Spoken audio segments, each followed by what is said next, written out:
እዛኛ ቤት ጨለማ፣ እኛ ቤትም ጨለማ አለ። እኛ ቤትም ነቀፌታ አለ አለ። እግዚአብሔር የማይወደው ነገር አለ። የፈረሰ ቅጥር አለ። የረከሰ ነገር አለ። ዝሙት አለ አለ። አሁን ወደኛ ቤት ነው መልከት። ለምን እግዚአብሔር ሊያጠራ ተነስቷል። እኛ ስናጠራ ከዓለም የሚመጡትን ከጨለማ የሚመጡትን ወዴት እናስገባለን? እኛ ካልጠራን መጀመሪያ እኛ ቤት መጥራት አለበት። መጀመሪያ መቀመጫ መዘጋጀት አለበት። መጀመሪያ ምን መግበው ነገር መዘጋጀት አለበት። አሁን የመዘጋጀ ሰዓት ነው። መውጣት ያለበት ነገር ከእግዚአብሔር ቤት ይወጣል። በትክክል ይወጣል። እግዚአብሔር ቤቱን ያጸዳል። የወንበዴዎች ዋሻ። ይህን ቃል በሰማው ጊዜ ተቀምጬ አለቀስኩ። አያሌ ቀንም አዝን ነበር። በሰማይም አምላክ ፊት ጾምና ጸልይ ነበር። ዛሬ ወገኖቼ ብዙ የሚያስለቅስ ነገር አለ። ብዙ የሚያስቆዝም ነገር አለ። የትውልድ ጥፋት፣ የትውልድ ስቃይ፣ የትውልድ መቅበዝበዝ። እረኛ የለውም ይሄ ትውልድ። እየተቅበዘበዘ ነው ይሄ ትውልድ። በዚህ ዘመን እንደ ነህምያ ቁጭ ብለን ምናለቅስበት ሰዓት ነው። የእግዚአብሔር ቤት ጎሏል።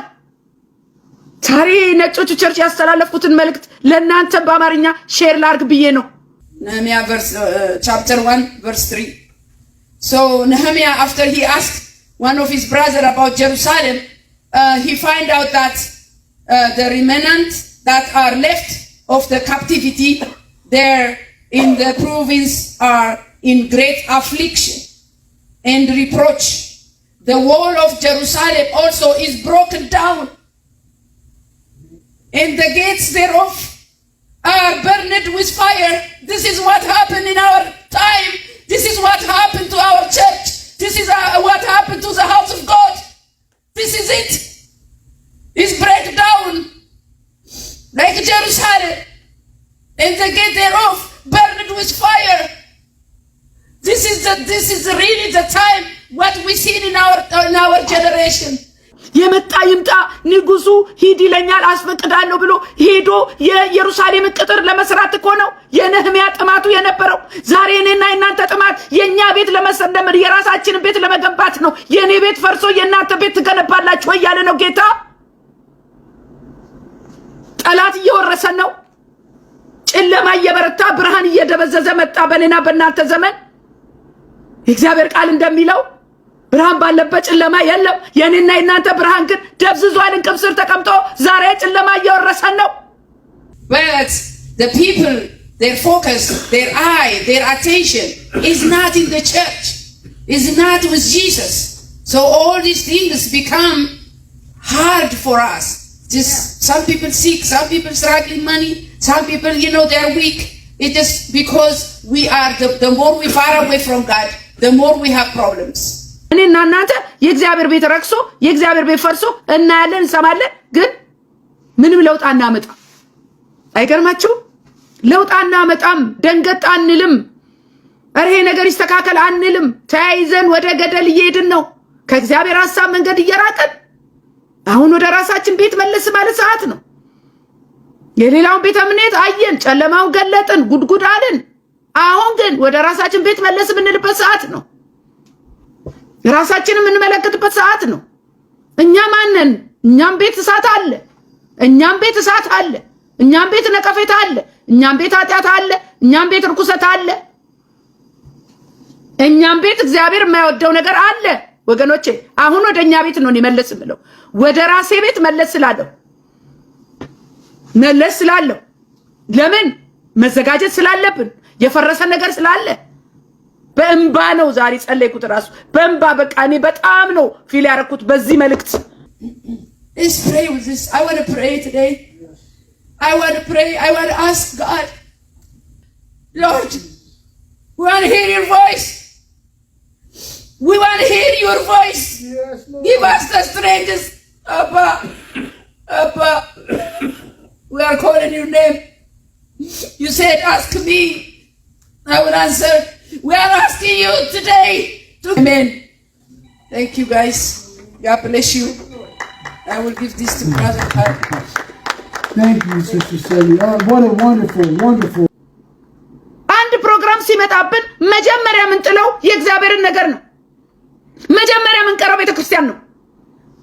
ምንም ነገር ይግጠመን እኔና እናንተ መጀመሪያ ቁጭ የምናደርገው የእግዚአብሔርን ነገር ነው። መጀመሪያ ካንስል የምናደርገው ባይብል ስተዲን ነው። መጀመሪያ ካንስል የምናደርገው ቸርችን ነው። መጀመሪያ ካንስል የምናደርገው ጸሎትን ነው።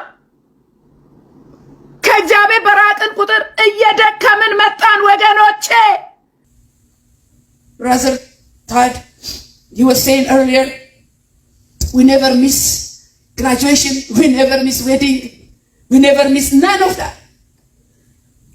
When something comes to our life, when something happens, the first thing we drop is church. Yeah.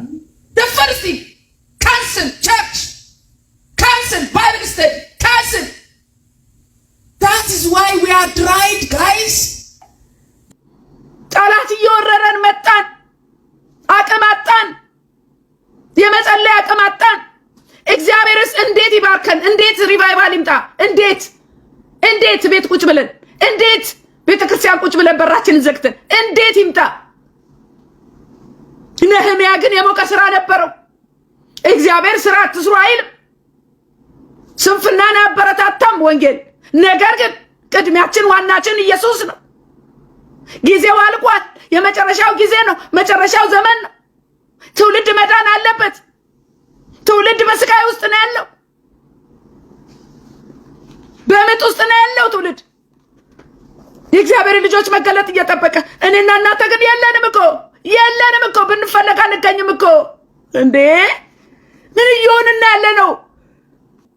አንቺ አሜሪካ ተቀምጠሽ ደልቶሽ ነው ለምትሉ ደግሞ መልስ አለኝ። አሜሪካም ያለ ኢየሱስ ድሎት የለው። ኢየሱስ ካለ ኢትዮጵያም አሜሪካም ናይጄሪያም ጋምቤላም አንድ ነው። እምበላው እንደናንተ አንድ ዳቦ ነው። ሰላሜ ኢየሱስ ነው። ደስታዬ ኢየሱስ ነው። እርካታዬ ኢየሱስ ነው። አሜሪካ ስላለ ሰው ደላው በስጋ ሊደላ ይችላል። ስጋም አይደላም። አሜሪካ ሰርተን ተንቀጥቅጠን ነው። ማንም አሜሪካ ቁጭ ብሎ ኢየሱስን ካልያዘ የደላው ሰው እናንተ ንገሩ። አንድ ሰው አይደላውም። አሜሪካ ምንም ድሎት የለውም። በሚታይ ድሎት ሊመስል ይችላል። ውስጡ ግን ቀፎ ነው። የአሜሪካ ሕዝብ ቀፎ ነው። ስንት በሽታ ተሸክሟል። ስንት ጭንቀት ተሸክሟል። ስንት ነገር አለ። ስለዚህ አሜሪካ ስለሆንኩ አይደለም አሁንም ሆነው አሜሪካ ሆኜ ደግሞ ለኢየሱስ ክርስቶስ ነው የምኖረው። እኔ በግሌ ቅድሚያ የሰጠሁት ዋናዬ ኢየሱስ ነው። ኢየሱስ ቅድሚያና ዋና ስትሰጡት ደግሞ አንቀባሮ ያኖራል። ከሁሉ በላይ ሰላም፣ ከሁሉ በላይ ጤና፣ ከሁሉ በላይ እረፍት፣ ከሁሉ በላይ ሞገስ፣ ከሁሉ በላይ ኢየሱስ በጌታ ስም ለምናችኋለሁ። እኔ ካለንበት ከህይወታችን ሞቅታ ከምቾታችን ወጥተን ለእግዚአብሔር መኖር እንጀምር።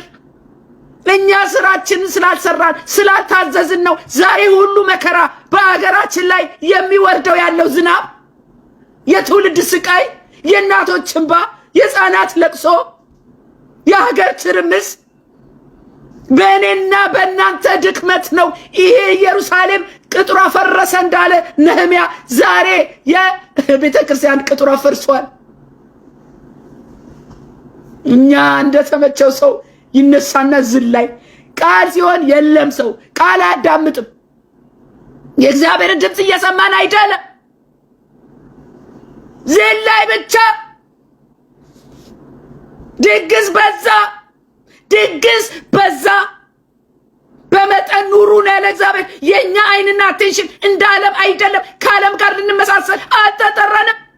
ከእግዚአብሔር መንገድ እየራቅን በሄድን ቁጥር መንፈሳችን ነፍሳችን እየደከመ እየጠወለቅን ዛሬ እንዴ ጠላት እኮ ቤታችን ገብቶ እየተዘረፍን ነው ያለምንም ከልካይ። የምጠብቅ ናፍቆቴ አንድ ቀን ስትመጣ በክብር ሰማዩ ሞልተኸው መንፈስ ሩቃይቼ ዙሪያዬ እናልምርሳለሁ። ወገኖች እንዴት ናችሁ? እንዴት ከረማችሁ? የእግዚአብሔር ጸጋና ሰላም ከእናንተ ጋር ይሁን። እታችሁ ጸገነት ነኝ። ይህ ወንጌል ለዓለም ሁሉ የቃልና መንፈሳዊ ምክር አገልግሎት ነው። በዚህ አገልግሎት የመጨረሻው ዘመን የእግዚአብሔር ድምፅ የሚሰማበት ነው። ዛሬ ሰንበት ነው እንግዲህ ዛሬ እሑድ ነው። እሑድ ደግሞ ሰንበት ያው ሰንበትን ለእግዚአብሔር ቀድሱ እንደሚል በእግዚአብሔር ቤት መገኘት የግድ ይለናል እና ብዙዎቻችን ግን ያው መገኘት የማንችልበት ሁኔታ ውስጥ ነው ያለነው። የእግዚአብሔር ነገር ደግሞ ከኛ እየጠፋ በሄደ ቁጥር እየቀነሰ በሄደ ቁጥር የእግዚአብሔር ያልሆነው ነገር ደግሞ ወደኛ እየቀረበ ይመጣልና ዛሬ ከቤተ ክርስቲያን መልስ ነው ይህን መልእክት ማስተላለፈው። በጣም የሚገርማችሁ ነገር እኔ ያው የወንጌል አገልግሎት ድንበር የለውም፣ ቋንቋ የለውም፣ አጥር የለውም፣ ነገድ የለውም። ወንጌል ለዓለም ሁሉ ስለሚል ወንጌል ስትመሰክሩ ነጭ አትሉም፣ ጥቁር አትሉም እና በተለይ ደግሞ በዚህ በአሜሪካን ሀገር ስላለው ኢትዮጵያዊ ለይቼ ታርጌት ማድረግ አልችልም። እግዚአብሔር ደግሞ የጠራን ለሁሉም ዜጋ ነውና የኔ አገልግሎት ከአሜሪካኖችም ከቻይናዎችም ከጥቁሮችም ከነጮችም ጋር ስለሆነ እሑድ ጠዋት አለኝ የነጭ ቸርች ማመልክበት አብሬ ምናልባት በፌስቡክ አይታችሁታል። እና ያንን ማረገው ለምንድን ነው? እነዚህን ማገኛቸውን ወደ ቤተክርስቲያን ማምጣት ስላለብኝ ወደ ኢትዮጵያውያን ቤተክርስቲያን ማምጣት ደግሞ ለአሜሪካኖች ትንሽ አስቸጋሪ ነው በቋንቋቸው ያው መሰበክ ስላለበትና ይሄንን ኮኔክሽን የፈጠርኩት አውቄ ነው። ለዚህ ነው ከነጮቹ ጋር የግድ መሆን አለብኝ በሚል ነውና ለወንጌል ስራ ነው አብሬ ሆንኩት። ወንጌል ስትይዙ መንገደኛ ናችሁ፣ አትቆሙም።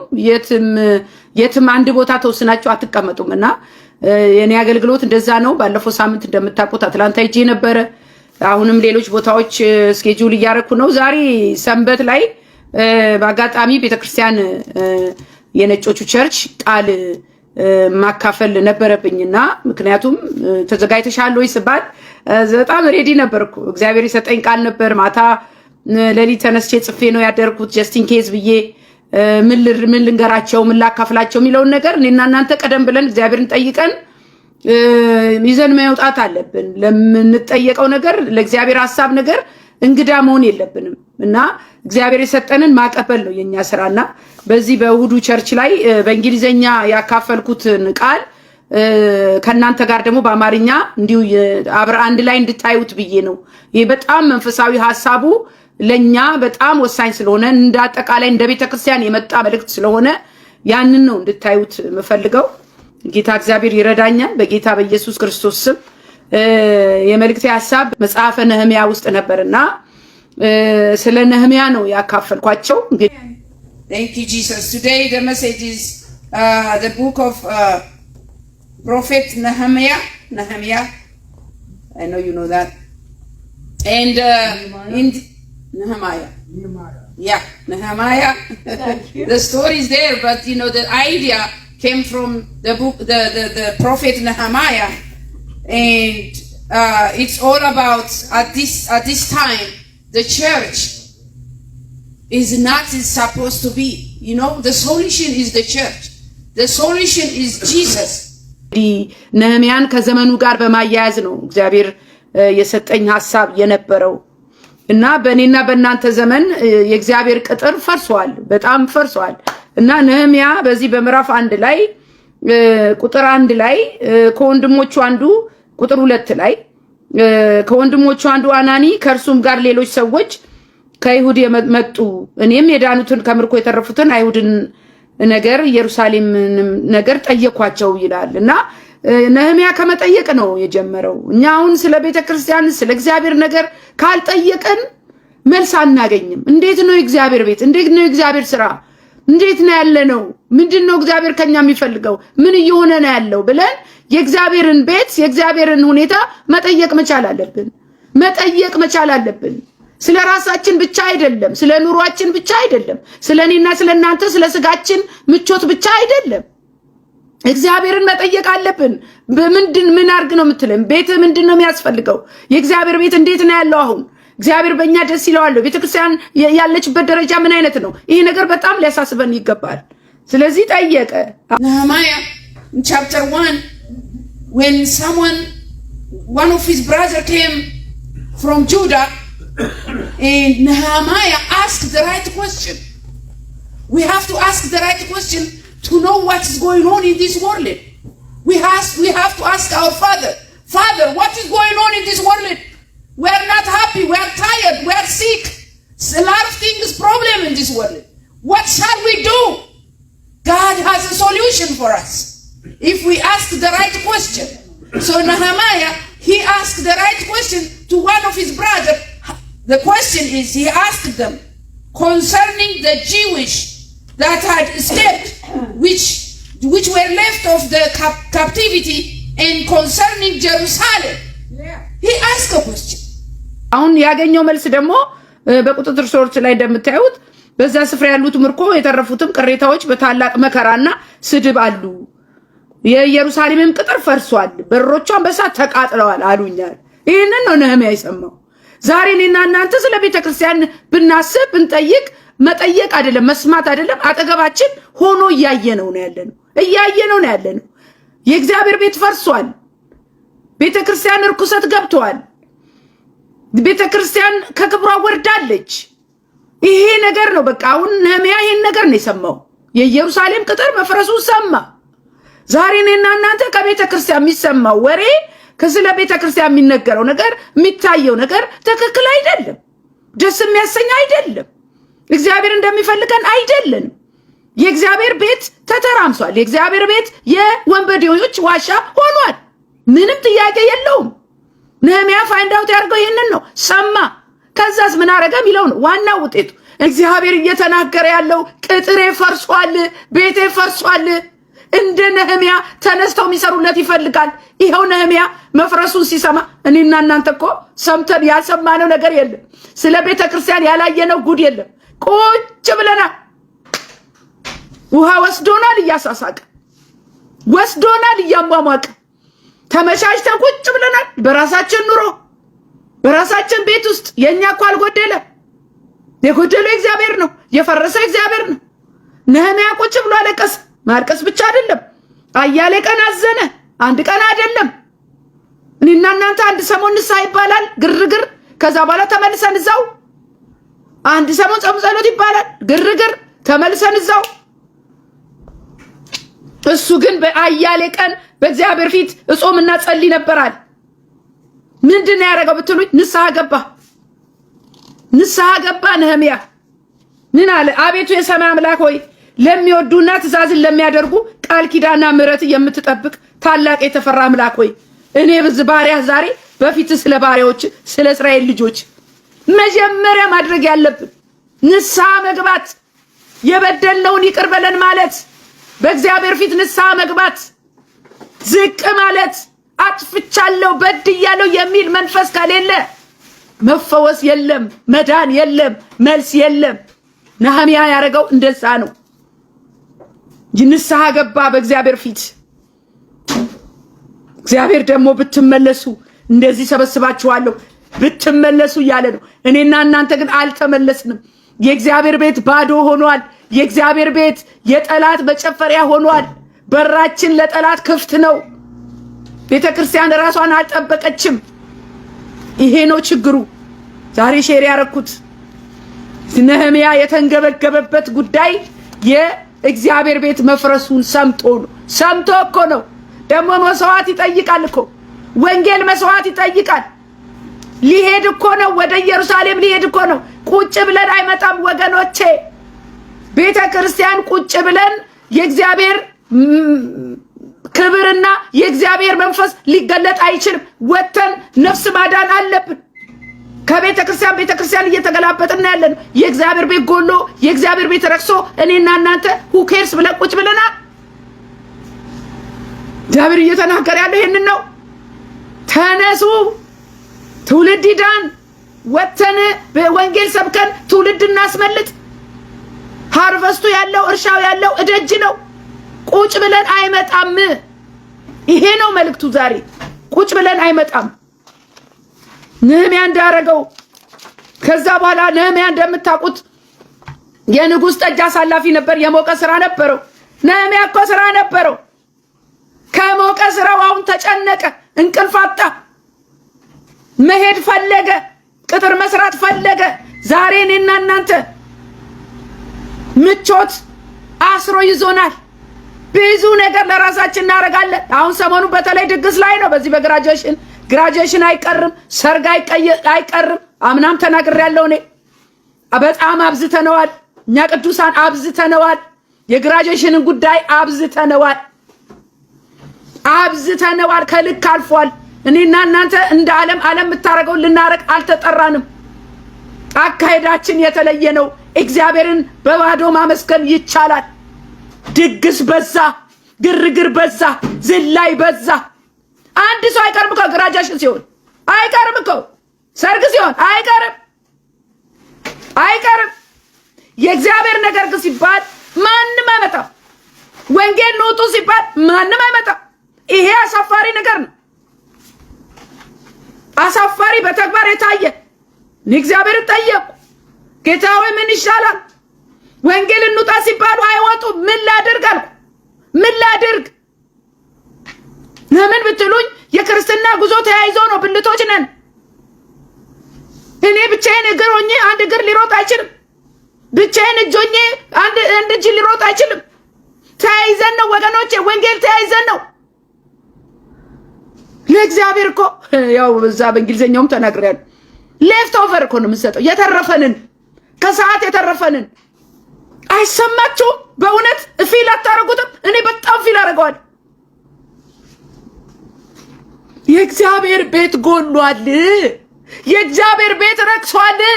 የእግዚአብሔር ቅጥሩ ፈርሷል። ቤተ ክርስቲያን ፈርሳለች። የለችም፣ ተኝታለች። ምንም አይነት ተጽዕኖ ማምጣት አልቻለችም። ይሄ እንዴት ነው እንቅልፍ የማይነሳችሁ? ይሄ እንዴት ነው ብድግ የማያረገን? ይሄ እንዴት ነው ማያያይዘን? ይሄ እንዴት ነው ማያነሳሳን? አይናችን እያየ ስንዘረፍ፣ አይናችን እያየ ስንገደል፣ አይናችን እያለ እስር ቤት ስንገባ እንዴት ዝም እንላለን? እናንተ ነህምያ ጠጅ አሳላፊው ነህምያ ከሞቀ ቦታው ንጉሱ አወቀበት አይኑን አይቶ። ስሙኝማ ባካችሁ። ይህንን ከሰማ በኋላ አለቀሰ። እንቅልፍ ነሳው ነህምያ፣ እንቅልፍ ነሳው። ዛሬ እንቅልፍ የሚነሳ ነገር ብዙ አለ። የትውልድ ነገር እንቅልፍ ይነሳል። የሀገር ነገር እንቅልፍ ይነሳል። የልጆቻችን ነገር እንቅልፍ ይነሳል። አረ ወገኖቼ ባካችሁ፣ አረ እንንቃ። ግድ የላችሁም። ጊዜው የሥራ ጊዜ ነው። የወንጌል ጊዜ ነው።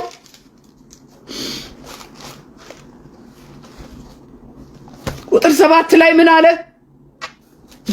ነህምያ ቁጥር 7 ምዕራፍ 1 ቁጥር 7 ላይ እኔና አባቴ ቤት በድለናል አለ። እኛ ከጻድቅ እየተጫወትን ነው። በድለናል የሚል ነገር አሰሙ። ቤተክርስቲያን ትዘላለች፣ ዝም ብላ ትዘላለች። በድለናል። የእግዚአብሔርን ቤት አርክሰናል። የተሰጠንን ትእዛዝ፣ የተሰጠንን ኃላፊነት፣ የቤት ስራ አልሰራንም። ንስሐ ገባ። መጀመሪያ ማድረግ ያለብን ንስሐ መግባት አለብን። እኛ ባንተ ላይ እጅ ክፉ ሰርተናልና ለባሪያህም ለሙሴ ያዘዝከው ትእዛዝ፣ ስርዓት፣ ህግ አልጠበቅንም አለ። ነህምያ ዝቅ አለ በእግዚአብሔር ፊት። ወገኖቼ ዝቅ እንበል በእግዚአብሔር ፊት። በድለናል፣ አጥፍተናል፣ ብዙ ነገር አጉድለናል። የእግዚአብሔርን ቤት አርክሰናል። የለንም፣ ቀፎ ነን፣ በባዶ ነው። ኖ የሚመስል ነገር ነው እንጂ ያለው እኛ አይደለንም። ደንዝዘናል። ከዚህ በፊትም ተናግሬያለሁ። ከዛ በኋላ ኃጢአቱን ከተናዘዘ በኋላ ቁጥር 11 ላይ ጆሮ የባሪያህን ጸሎት፣ ስምህን የሚፈሩ ዘንድ የሚወድትን ባሪያዎችህን ጸሎት ያድምጥ። ዛሬም ለባሪያህ አከናውንለት፣ በዚህም ሰው ፊት ምሕረት ስጠው። እኔም ለንጉሱ ጠጅ አሳላፊው ነበርኩ አለ። ዛሬ እኔና እናንተ የኔና የናንተ ቤት አልጎደለም። ልጆቻችን ይመረቃሉ። ቤታችን ፈርኒቸር አለው። ተደራይተናል። ምግብ አልጎደለም። ምንም አልጎደለም። ምንለብሰው አልጎደለም። የልባችን ፈቃድ እየተፈጸመ ነው። ነገር ግን የእግዚአብሔር ቤት ጎሏል። የእግዚአብሔር ቤት ጎሏል። ቅጥሩ ፈርሷል። ይሄ ነው መልእክቱ ዛሬ። ከዛ በኋላ ነህምያ በንጉሱ ፊት አዘነ። አዝኖ ንጉሱ አወቀበት። እንዲህ ምን ሆነሃል አለው። ምን ሆነሃል እስኪለው ድረስ አዘነ። ከዛ ወደ እግዚአብሔር ጸለየ። ለምን ብትሉኝ ንጉሱ እንዲፈቅድለት እንዲሄድ። ይገርም። ዛሬ በእንባ ነው ይህን መልእክት እያስተላለፍኩት፣ በእንባ አልኳችሁ፣ ለነጮቹ ማለት ነው። በጣም የጊዜው ቃል ነበረ። ከዛ ንጉሱ ምን አለው ብትሉኝ ምዕራፍ 2 ቁጥር 2 ላይ ሳትታመም ፊት ለምን አዘነ? ይህ የልብ አዘን ነው እንጂ ሌላ ነገር አይደለም አለኝ። እጅግም ብዙ አድርጌ ፈራው አለ። ለመሰላቸው የፈራው ንጉሱ አትሄድም ብሎ የሚከለክለው መስሎት ፈራ። ይህን ያህል የተጨነቀው ነህምያ። ከዛ በኋላ ምን ሆነሃል ሲባል ንጉሱ 1000 ዓመት ይንገስ፣ የአባቶቼ መቃብር ያለባት ከተማ ተፈታለችና በሮቿን በሳት ተቃጥለዋልና ፊቴ ስለምን አይዘን አልኩት። ኧረ ምናዝንበት ዘመን ነው ወገኖቼ። ኧረ ምናለቅስበት ዘመን ነው። ኧረ እግዚኦ ምንልበት ዘመን ነው ወገኖቼ። ትውልድ እያለቀ ነው። ኧረ ተው፣ ኧረ ተውና ታማኞች ባካችሁ። እኛ ጋር ያለው እዛ ካለ ይበልጣል። ኧረ ተው በእግዚአብሔር ፊት እንደ ነህምያ የእግዚአብሔር ቅጥር መፍረስ አንገብግቦን ተነስተን እንውጣ፣ ተነስተን እንስራ፣ ተነስተን እግዚአብሔር በሰጠን ነገር ተነስተን እናገልግል፣ ተነስተን ወንጌል እንስበክ። ኧረ እባካችሁ እባካችሁ እባካችሁ ይጸዳል። ነህምያ ተናገረ። ለንጉሱ ምን እንዳሰበ ተናገረ። ስደደኝ አልኩት አለ። ስደደኝ ሁሉም። ከዛ በኋላ ንጉሱ ደስ ቢለው እስከ ይሁዳ ሀገር እንዲያደርሱኝ በወንዝ ማዶ ላሉት ገዦች ደብዳቤ ይሰጠኛል ጠየቀ። ንጉሱን ፈቀደለት። የእግዚአብሔርን ነገር ይዛችሁ ስትወጡ እግዚአብሔር በሚያስፈልገው ነገር ፕሮቫይድ ያደርጋችኋል። ምንም ሰበብ የለም፣ ሰበብ የለም። መውጣት ትፈልጋላችሁ ለወንጌል፣ እግዚአብሔር ጊዜውን ያመቻቻል፣ ገንዘቡን ያመቻቻል፣ ሁኔታውን ያመቻቻል፣ ሁሉን ነገር ያመቻቻል። የምትናገሩትንም አስቀድሞ ያስታጥቃል። የኔ ጌታ እኔ ተመችቶኝ አይደለም አትላንታ ሄድኩት፣ ተመችቶኝ ጊዜ ተርፎኝ አይደለም አይደለም። የወንጌል ባህሪው ነው። ወንጌል አንድ ስፍራ አይቀመጥም። ግን በጣም ያሳዝነው ነገር እኔና እናንተ ብልቶች ነን፣ ብልቶች ነን። ካልተያያዝን አይሆንም። በቃ እኔ ብቻዬን ብሮጥ አይሆንም። እንደኔ ሐሳብ ቢሆን እኮ የኔ ሰማይ ላይ ነኝ እንዴ። ግን ብቻዬን መሮጥ አልችልም። መያዝ አለብኝ ከቅዱሳን ጋር። የወንጌል ነገር ደግሞ ለቅዱሳን ለቤተ ክርስቲያን ዳገት ነው። ወንጌል ደግሞ ካልተሰበከ፣ ለወንጌል ጊዜ ካልተሰጠ ፍሬ አናፈራም። የእግዚአብሔር ትልቁ ትእዛዝ ወደ ዓለም ሂዱ ወንጌልን ስበኩ ነው። ወደ ጠፉት ነው።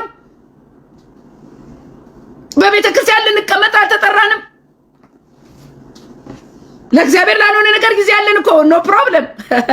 ጊዜ ያለን እኮ ጥሪው ድረሰን እንጂ ግርግሩ ግራጁዌሽን ላይ ግርግር፣ ሰርግ ላይ ግርግር።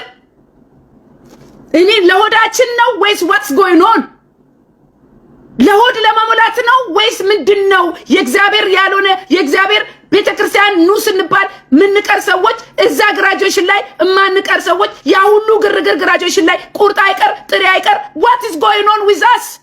ይሄ ነገር እግዚአብሔር ደስ ያሰኘዋል ወይ? እኔ ጥያቄ ነው ያልገባኝ ነገር። የኔ ጥያቄ ልባችን የት ነው ያለው? ልቡ ባለበት መዝገቡ በዚያ ያለ ይላል እግዚአብሔር ቃል። ምን እያከማችን ነው? ምን እየሰራን ነው? ምን እየገነባን ነው? እዚህ የእግዚአብሔር ቤት ቅጥር ፈርሶ እግዚአብሔር ይርዳን ወገኖች። አሁን ይሄ ምርጫ የለንም፣ ምርጫ የለንም። እግዚአብሔር የሚያባብልበት ጊዜ አቁሟል። አሁን የሥራ ጊዜ ነው። ለምን ብትሉኝ አዲስ ነፍሳት የትውልድ መዳን ለእግዚአብሔር ቅድሚያው ነው።